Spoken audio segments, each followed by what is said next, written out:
Assalamualaikum warahmatullahi wabarakatuh. Perkenalkan, kami dari kelompok 5 akan mempresentasikan materi mengenai lipid dengan saya sendiri, Taskia Aulia Rahma, dengan nomor NPM 191302436 dan rekan saya Anissa Hikmawati dan Ingrid Purwaningtyas. Menurut Hartono A pada tahun 2006, lipid adalah senyawa yang berisi karbon dan hidrogen yang tidak larut dalam air tetapi larut dalam pelarut organik. Lipid menurut fungsinya juga merupakan sebagai bahan bakar metabolik untuk memberikan energi kepada sel-sel tubuh. Selain itu, lipid juga merupakan komponen struktur membran dan pembentuk isolator untuk mengurangi penurunan panas tubuh.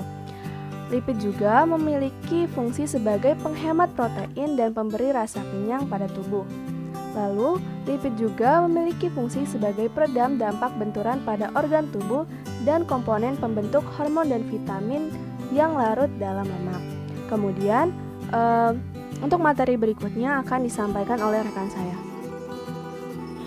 Perkenalkan, saya Anissa Hikmawati dan NPM 191302408. Di sini saya akan menyampaikan materi tentang sumber dan jumlah nilai gizi lipid yang diperlukan oleh manusia. Berdasarkan sumbernya, lemak dibagi menjadi dua, yaitu lemak nabati dan lemak hewani. Lemak nabati adalah lemak yang bersumber dari tumbuhan, sedangkan lemak nabati adalah lemak yang bersumber dari hewan. Contoh lemak nabati yaitu alpukat, kacang kenari, dan kacang kedelai. Sedangkan contoh lemak hewani adalah minyak ikan, ikan laut, daging, telur, dan susu. Lemak atau lipid merupakan bahan bakar metabolik untuk memberikan energi kepada sel-sel tubuh. Dan sesuai dengan Permenkes nomor 30 tahun 2013 tentang pencantuman informasi kandungan gula, garam, dan lemak, serta pesan kesehatan pada pangan olahan dan pangan siap saji, anjuran konsumsi lemak per orang per hari adalah 20-25% dari total energi atau 720 kilokalori atau setara dengan lemak 5 sendok makan per orang per hari atau 67 gram per orang per hari.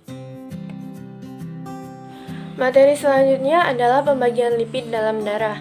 Lipid dalam darah dibagi menjadi 4, yaitu kolesterol, trigliserida, fosfolipid, dan asam lemak. Yang pertama, kolesterol. Kolesterol adalah lemak yang diproduksi oleh manusia, terutama di dalam hati. Dari segi kimia, kolesterol merupakan senyawa lemak kompleks yang dihasilkan oleh tubuh dan bermacam-macam fungsi, antara lain membuat hormon seks, vitamin D, dan untuk membuat garam empedu yang membantu usus menyerap lemak. Yang kedua yaitu trigliserida. Trigliserida adalah sumber energi yang sangat penting bagi otot dan jantung. Selain itu, ada sebagai tempat penyimpanan lemak di dalam tubuh dan aliran darah. Trigliserida merupakan penyimpan lipid yang utama di dalam jaringan adiposa. Lipid akan terlepas setelah terjadi hidrolisis oleh enzim lipase yang sensitif hormon menjadi asam lemak bebas gliserol. Penyusun utama trigliserida adalah minyak nabati dan lemak hewani yang terbentuk dari 3 asam lemak dan gliserol. Lemak disimpan di dalam tubuh dalam bentuk trigliserida apabila sel membutuhkan energi. Enzim lipase dalam sel lemak akan memecah trigliserida menjadi gliserol dan asam lemak serta melepasnya ke dalam pembuluh darah. Selanjutnya yang ketiga yaitu fosfolipid. Fosfolipid berfungsi untuk menjaga lemak agar selalu tersuspensi di dalam plasma darah dan cairan tubuh. Fosfolipid juga membantu transportasi substansi yang larut dalam lemak ketika melintasi membran sel. Dan yang keempat yaitu asam lemak. Lemak yang terdapat di dalam makanan terdiri dari beberapa jenis asam lemak, yaitu asam lemak jenuh dan asam lemak tidak jenuh. Lemak jenuh cenderung meningkatkan kadar kolesterol dan trigliserida yang merupakan komponen-komponen lemak di dalam darah yang berbahaya bagi kesehatan. Bahan makanan yang banyak mengandung lemak jenuh adalah lemak hewan, lemak susu, mentega, keju, krim, santan, minyak kelapa, margarin, kue-kue yang terbuat dari bahan-bahan tersebut. Sebaliknya, lemak tidak jenuh yang terdiri dari lemak tidak jenuh tunggal dan lemak tidak jenuh ganda dapat mengurangi kadar kolesterol dan trigliserida darah.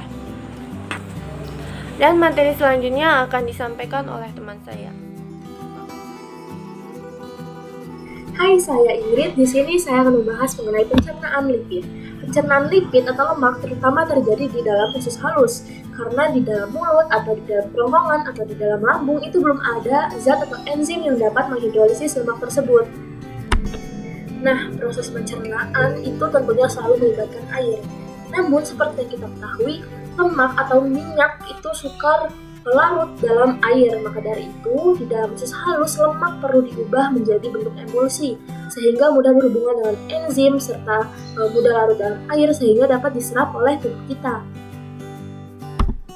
Nah, proses emulsifikasi ini diawali ketika lemak mulai memasuki usus halus. Kemudian ada hormon yang disebut dengan hormon kolesitokinin yang kemudian ia memberi kode kepada kantung empedu untuk menghasilkan cairan empedu. Sehingga cairan empedu inilah yang dapat mengemulsi lemak menjadi bentuk yang lebih kecil. Nah, kemudian ada juga enzim lipase pankreas. Enzim lipase pankreas ini akan memecah lemak. Lemak yang biasa kita makan dalam makanan itu berupa trigliserida. Dengan adanya enzim ini, lemak tersebut akan dipecah menjadi asam lemak bebas dan juga monogliserida. Nah, kemudian yang kedua adalah absorpsi lemak atau lipid. Pada pencernaan lemak tadi, trigliserida kan sudah dipecah menjadi asam lemak bebas dan juga monogliserida, dan sebenarnya masih ada satu lagi yaitu kolesterol. Nah, sebenarnya ketiga molekul-molekul ini sudah cukup kecil namun masih belum dapat larut dalam air. Oleh karena itu, asam empedu akan membungkus mereka menjadi molekul yang lebih kecil, molekul mikroskopik yang larut dalam air yang dinamakan dengan misel. Nah, misel ini kemudian mendekati dinding usus untuk masuk ke dalam sel mukosa.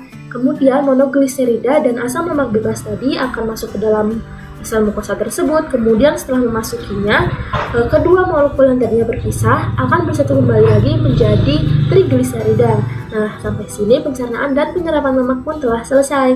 Nantinya lemak tersebut akan diedarkan ke seluruh tubuh melalui pembuluh darah dan dapat digunakan sebagai energi atau dapat disimpan sebagai sel adiposa. Demikianlah materi yang dapat kami sampaikan, semoga bermanfaat. Terima kasih. Wassalamualaikum warahmatullahi wabarakatuh.